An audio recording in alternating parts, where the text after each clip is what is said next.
नमस्कार साथियों, मैं इंजीनियर मनीष प्रताप और आप देख रहे हैं आधुनिक भारत न्यूज, एक कदम सत्यता की ओर। जी हाँ दोस्तों, आप सभी लोग जानते हैं कि जैसे 2025 का नया वर्ष आ चुका है और इस वर्ष में न जाने बहुत क्या क्या हमारे देश में होने वाला है। उसी में से एक बहुत ही ट्रेंडिंग टॉपिक है दिल्ली विधानसभा चुनाव, जो कि 25 में ही होने वाला है। दोस्तों इसका तो डेट भी आ गया है, 6 फरवरी का इसका इलेक्शन होगा, जबकि 8 फरवरी को इसका रिजल्ट आ जाएगा। लेकिन आखिर ये किस मायने में दिल्ली विधानसभा का इलेक्शन जो है किस मायने में महत्वपूर्ण बन जाता है, आपसे बता दूं कि दिल्ली जो कि केंद्र शासित प्रदेश में गिने जाती है, केंद्र शासित प्रदेश है, उसका विधानसभा चुनाव पिछले 10 वर्षों से देखा जाए तो आपका दबदबा रहा है। आप बोले तो आम आदमी पार्टी। दिल्ली विधानसभा का चुनाव अपने आप में महत्वपूर्ण इसलिए भी बन जाता है क्योंकि पिछले 10 वर्षों में जिस तरीके से आपकी सरकार दिल्ली के लिए जिस तरीके से डेवलपमेंट का कार्य की है, वो हर एक फील्ड में, चाहे इंफ्रास्ट्रक्चर हो, चाहे एजुकेशन हो, चाहे हेल्थ हो, चाहे स्कूल कॉलेजेस या फिर जो भी इंपॉर्टेंट चीजें हैं, जो भी मानव के ज्यादातर अच्छे मुद्दे हैं, उस पे आम आदमी पार्टी इतने जोड़ तोड़ के साथ काम करी है कि उस पे दिल्ली की जनता संपूर्ण भाव से उसका साथ देने में कोई कमी नहीं छोड़ी है। लेकिन इस चुनाव में ये बात जो 25 का विधानसभा चुनाव होने जा रहा है, इसमें क्या मुसीबत आपको झेलनी पड़ सकती है, आप इस मुसीबत से कैसे छुटकारा पा सकती है, या फिर इस विधानसभा चुनाव में कहीं इस बार बीजेपी पलटवार तो नहीं कर सकती है, इस मुद्दे पे हम थोड़ा सा प्रकाश डालते हैं। और मैं उम्मीद करता हूं कि आपको ये मेरा वीडियो पसंद आएगा, जरूर आएगा, क्योंकि ये वीडियो मैं कर रहा हूं आधुनिक भारत न्यूज की तरफ से, तो उम्मीद करता हूं कि इसका हर कंटेंट आपको पसंद आएगा।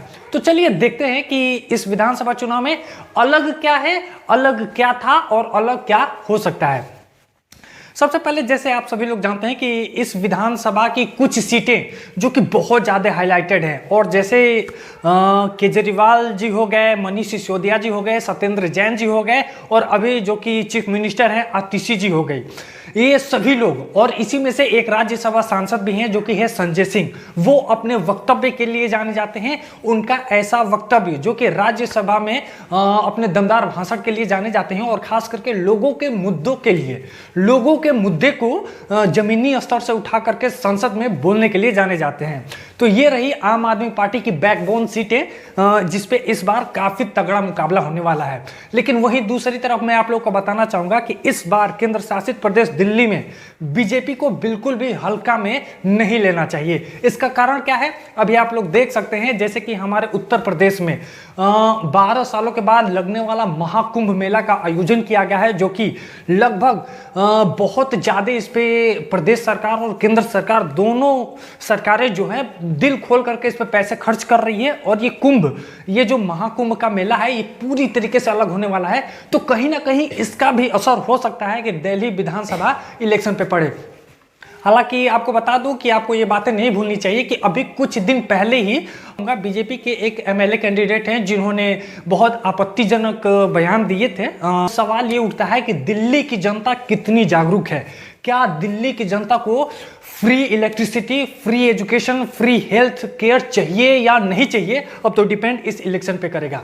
जी हाँ, वहीं बात करते हैं जहां पे विधानसभा की 70 सीटें हैं, दिल्ली विधानसभा में 70 सीटें हैं, वहीं आम आदमी पार्टी अपने सारे कैंडिडेट का नाम डिक्लेयर कर दी है। वहीं बीजेपी कुछ 30 से ज्यादा कैंडिडेटों का नाम अनाउंस करी है, कांग्रेस भी पूरा नहीं करी है। तो देखने वाली बात होगी कि किसके सामने कौन आते हैं। वहीं आपकी तरफ से अगर बता दूं कि आप अपने मेन कैंडिडेट का नाम घोषित कर चुकी है। इसमें सबसे स्ट्रगल वाली जो सीट है उसमें आती है अरविंद केजरीवाल की आती है, आतिशी की आती है, और मनीष सिसोदिया जी की भी आती है। वहीं पे सत्येंद्र जैन, और इस बार आपके नए चेहरे में सामने आए हैं अवध ओझा सर। जी हाँ दोस्तों, अवध ओझा सर, जिनको तो आप सभी लोग जानते होंगे, चाहे मोटिवेशनल स्पीच से लेकर के चाहे एजुकेशन के फील्ड में बादशाहत का कायम रखने वाला एकमात्र बादशाह बने लेक्चरर हैं। और इस बार आपका हाथ थामे और पटपड़गंज सीट से, जो कि मनीष सिसोदिया जी की पहली की सीट थी, उसी से मनीष सिसोदिया जी जीते थे और वे एजुकेशन मिनिस्टर बने थे, उसी सीट से इस बार अवध ओझा सर भी लड़ रहे हैं। तो ये कुछ सीटें हैं जो कि बहुत ज़्यादा इंटरेस्टिंग होने वाली हैं। और इसके सामने इन सीटों पे बीजेपी किस कैंडिडेट को उतारेगी, ये भी देखने वाली बात होगी। और सवाल तो ये भी आता है कि क्या बीजेपी जो है आपके 10 सालों का किला विध्वंस कर पाएगी, गिरा पाएगी या नहीं। अगर इस बार भी नहीं गिरा पाती है तो ये कहने में कोई हर्ज नहीं होगा कि चाहे मोदी लहर हो या फिर चाहे आप कितना भी पॉलिटिकल गेम खेल ले, लेकिन आपका असर दिल्ली में किस तरीके से होगा।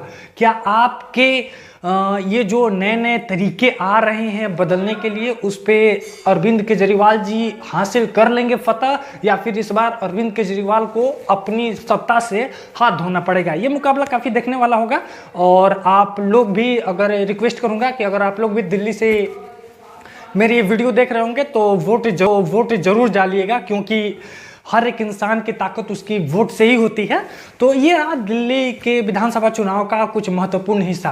अच्छा, एक और चीज़ है इसमें, जैसे कि अभी आप जो है जैसे मैंने पहले ही बताया कि चाहे एजुकेशन हो, चाहे हेल्थ हो, चाहे इंफ्रास्ट्रक्चर हो, चाहे ऑड इवन हो, चाहे पॉल्यूशन हो, या फिर जो भी बहुत सारे मुद्दे हैं दिल्ली में लेकर के, उसको आप कैसे 10 सालों में हैंडल करी है और क्या इससे बेहतर तरीका और हो सकता है हैंडल करने का या नहीं हो सकता है। तो इस चुनाव पे बहुत कुछ निर्भर करेगा। अगर सत्ता पलटती है तो आगे से दिल्ली के जनता को किस तरीके से देखा जाएगा, और अगर यही सरकार रहती है तो क्या अरविंद केजरीवाल के आम आदमी के पास ऐसा भी कुछ आइडिया है कि ये जितना चीजें चल रहा है उसमें और ज्यादा ग्रोथ ला सके। तो मुद्दा काफी देखने वाला होगा। उम्मीद करता हूं कि मेरी वीडियो आप सबको पसंद आई होगी, और अगर मेरी वीडियो पसंद आती है, आधुनिक भारत न्यूज चैनल का हर कंटेंट आपको पसंद आता है, तो प्लीज आप लोग सब्सक्राइब करें, शेयर करें, और ऐसे ही लेटेस्ट न्यूज, लेटेस्ट अपडेट के लिए आप लोग हमारे साथ बने रहिए।